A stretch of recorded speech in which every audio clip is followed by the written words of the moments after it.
Imam Malik pernah berkata pada seorang pemuda Quraisy, "Pelajarilah adab sebelum mempelajari ilmu."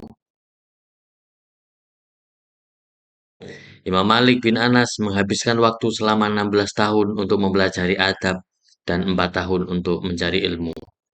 Ibnu Mubarak berkata, "Kami mempelajari masalah adab itu selama 30 tahun, sedangkan kami mempelajari ilmu selama 20 tahun."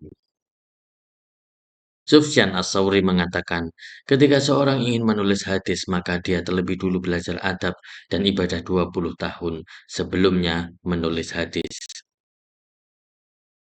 Imam Abu Hanifah berkata, kisah-kisah para ulama dan duduk bersama mereka lebih aku sukai daripada menguasai beberapa bab fikih.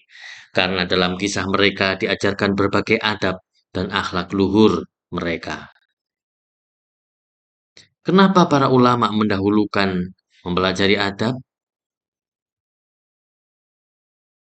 Yusuf bin Al-Husain berkata, dengan mempelajari adab, maka engkau jadi mudah memahami ilmu. Syekh Soleh Al-Utsaimin berkata, dengan memperhatikan adab, maka akan mudah meraih ilmu. Sedikit perhatian pada adab, maka ilmu akan disia-siakan. Ibnu Mubarak menyatakan, siapa saja yang meremehkan adab, maka dia akan disiksa dengan kekurangan akan amalan sunnah. Siapa saja yang meremehkan amalan sunnah, maka dia akan disiksa dengan kekurangan akan amalan fardu. Siapa saja yang meremehkan amalan fardu, maka dia akan disiksa dengan kekurangan akan ma'rifat. Ibnu Qayyim al-Jauziyah menuturkan, adab seseorang itu adalah alamat kebahagiaan dan keberuntungannya, sedangkan minimnya adab merupakan alamat kenestapaan dan kerugiannya. Tidak ada kebaikan di dunia dan akhirat yang diharapkan untuk diperoleh, seperti memperoleh adab. Begitu juga tak ada yang sudi mendapatkan keburukan di dunia dan akhirat sebagaimana minimnya adab. Apa itu adab? Ibnu Hajar al-Asqalani menyatakan, belajar adab artinya mengambil akhlak yang mulia. Ibnu Qayyim al-Jauziyah menyatakan ilmu adab adalah ilmu untuk memperbaiki lisan, seruan ketepatan dalam menempatkan pada posisinya, pemilihan kata yang baik dan tepat, serta menjaganya dari kesalahan dan cacat. Keutamaan adab mulia. Inna min khiyarikum ahasinukum akhlakun. Sesungguhnya sebaik-baik kalian adalah yang paling bagus akhlaknya. Akmalul mu'minina imanan ahsanuhum khuluqan. Wa khiyarukum linisaihim. Yang paling sempurna keimanan seseorang mukmin adalah yang paling bagus akhlaknya, dan sebaik-baik kalian adalah yang paling baik terhadap istri-istrinya. Innal mu'mina la yudriku bi husni khuliqihi darajatal shaimil qaim. Sesungguhnya, seorang mukmin bisa meraih derajat orang yang rajin berpuasa dan sholat dengan sebab akhlaknya yang luhur. Ma min syai'in yudau fil mizan athqal min husnil khuluqi wa inna sahiba husnil khulqi la yablughu bihi darajatan sahibis saumis was shalah. Tidak ada sesuatu pun yang lebih berat timbangannya dari akhlak mulia ketika diletakkan di atas mizan, timbangan amal, dan sungguh memilih akhlak mulia akan mencapai derajat orang yang mengerjakan puasa dan sholat. Inna min ahabbakum ilayya wa aqrabikum minni majlisan yaumal qiyamah ahasinakum akhlaqon. Sesungguhnya yang paling aku cintai di antara kalian dan paling dekat tempat duduknya denganku pada hari kiamat adalah mereka yang paling bagus akhlaknya di antara kalian. Ana za ana za'imu baitin fi rabdil jannati liman tarakal mira'a wa in kana muhiqqa wa baitin fi wasat wastil jannati liman tarakal kadiba wa in kana maziha wa baiti fi a'lal jannati liman hasuna khuluquh. Aku penjamin suatu rumah di surga yang paling bawah bagi orang yang meninggalkan perdebatan walaupun dia benar, Dan aku penjamin suatu rumah di surga bagian tengah bagi orang yang meninggalkan berdusta walaupun bercanda. Dan aku penjamin sebuah rumah di surga yang paling tinggi bagi orang yang bagus akhlaknya. Berkah adab mulia. Imam Bukhari dan Muslim telah meriwayatkan.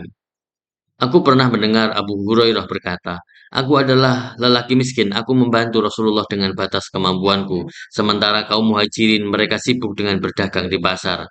Kaum Ansor sibuk mengurus harta mereka. Maka Rasulullah bertanya, siapa yang bersedia membentangkan bajunya, maka dia tak akan pernah lupa sedikit pun apa yang dia dengarkan dariku. Maka aku pun membentangkan bajuku hingga baginda pun menyampaikan hadisnya. Lalu aku pun menghimpunnya di dalam diriku. Sejak itu, aku tak pernah lupa sedikit pun tentang apa yang aku dengarkan dari baginda." Abu Hurairah datang ke Madinah setelah peristiwa Perang Khaybar, setelah Sulh Hudaybiyah tahun 6 Hijriah. Beliau hanya bersama Nabi tidak kurang dari 4 tahun. Tetapi karena tekadnya membersamai Nabi itulah yang membuatnya menguasai banyak hadis dan karomah karena doa dari Nabi. Abu Hanifah menuturkan, aku membersamai Hamad bin Abi Sulaiman selama 12 tahun. Aku tidaklah sholat sekali saja sejak Hamad wafat, kecuali aku memintakan ampunan untuknya dan kedua orang tuaku. Aku juga memintakan ampunan untuk mereka yang aku telah belajar ilmu darinya atau murid yang aku ajari ilmu. Contoh ada ulama. Tawus bin Khisan berkata, di antara perkara sunnah tuntunan Nabi adalah menghormati orang alim yang berilmu.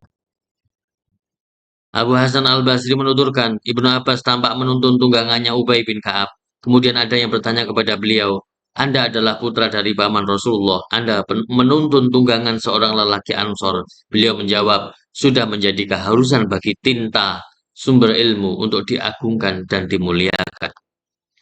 Amir As-Sabi juga berkata, Ibnu Abbas telah memegangi tunggangan Zaid bin Sabit. Lalu beliau berkata, Anda memegangi untukku sementara Anda adalah putra dari paman Rasulullah. Beliau menjawab, beginilah kami seharusnya memperlakukan ulama. Abdurrahman bin Zaid bin Aslam berkata, Yahya bin Said telah membersamai Robiah bin Abi Abdurrahman At-Taimi. Jika Robiah berhalangan, Yahya menyampaikan hadis kepada mereka dengan sempurna. Beliau adalah murid yang banyak menguasai hadis, tetapi jika Robiah hadir, maka Yahya pun menahan diri karena menghormati Robiah. Bukan karena Robiah lebih tua darinya, padahal usianya sama, masing-masing saling menghormati. Adab Imam Muslim kepada Imam Bukhari, gurunya, biarkan aku mencium kedua kakimu, wahai guru para guru, penghulu para ahli hadis dan dokter hadis yang menguasai segala macam penyakitnya. Adab ulama ketika berbeda pendapat. Imam Az-Zahabi menukil di Siyar A'lamin Nubala dari Imam Hafid Abu Musa Yunus bin Abdul A'la As-Sodafi Al-Misri, salah satu sahabat Imam Syafi'i. Dia berkata, aku tidak melihat orang yang berakal melebihi Syafi'i. Aku mendebatnya tentang suatu masalah pada suatu hari. Kemudian kami berpisah. Lalu dia menemuiku dan menggandeng tanganku. Lalu berkata, wahai Abu Musa, bukankah kita tetap bersaudara meskipun kita tidak bersepakat dalam suatu masalah? Berkata Ahmad bin Al-Lais, aku mendengar Ahmad bin Hambal berkata, aku akan benar-benar mendoakan Syafi'i dalam sholatku selama 40 tahun. Aku berdoa, ya Allah, ampunilah diriku dan orang tuaku dan Muhammad bin Idris As-Syafi'i. Doa agar memiliki adab dan akhlak yang mulia. Allahumma inni a'udzubika min munkaratil akhlak wal a'mali wal ahwa'i. Ya Allah, aku berlindung kepadamu dari akhlak, amal, dan hawa nafsu yang mungkar. Allahumma hdini li ahsanil akhlak, la yahdi li ahsaniha illa anta wasrif anni sayyi'aha, la yasrifu anni sayyi'aha illa anta. Ya Allah, tunjukilah padaku akhlak yang baik. Tidak ada yang dapat menunjukinya kecuali Engkau. Dan palingkanlah kejelekan akhlak dariku. Tidak ada yang memalingkannya kecuali Engkau.